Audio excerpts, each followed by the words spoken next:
Mystic Carrion gets a tad bit spicier on honor mode as he has two new abilities. In the first change, he can turn a hostile undead and destroy it whenever it's its master's turn, so no using zombies for you. And his second one is Torrential Undeath, and when you hit him once per round, he'll unleash the Torrential Undeath, and if he hits any of his undead or himself, he always hits himself whenever he casts this, they gain Guardian Wraiths, which makes them immune to all damage, and when they end their turn, they're going to heal for 68 hit points.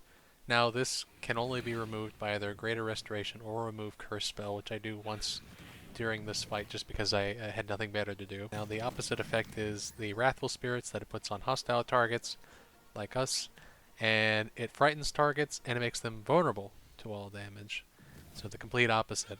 And this just puts a greater importance on dealing with all adds before dealing with the main boss, since hitting him in any way, whether it's AoE or otherwise, will cause him to unleash the Torrential Death and potentially make not only himself but some of his minions immune to damage. So work around that, kill all of his ghouls, his zombies.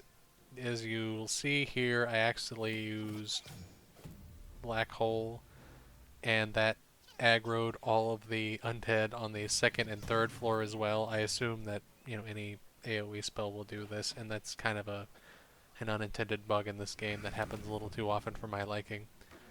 I, for the most part, just sent him to counterspell hell.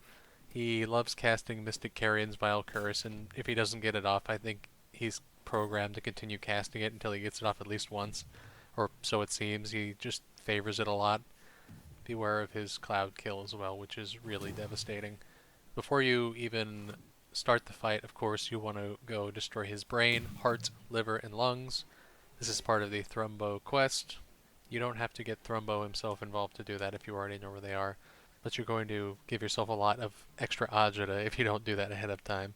Other than that, the fight works the exact same way. All of his mummies are weak to fire. Just keep that in mind. Watch your AoE spells. Rough terrain, especially ice, works really well just because they fail those checks really easily, and you can kind of stem the flow of enemies, especially if they're coming from the second floor like they did for me. And just one last thing, if you're using the Doom Hammer or you're just using the Bone Chill spell, you can block Mystic Carrion or any of his undead from benefiting from the healing of his Honor Mode ability. Just something to keep in mind if you've kept that hammer from Act 1. Alright, keep your health up, thank you for watching, and I'll see you in the next one.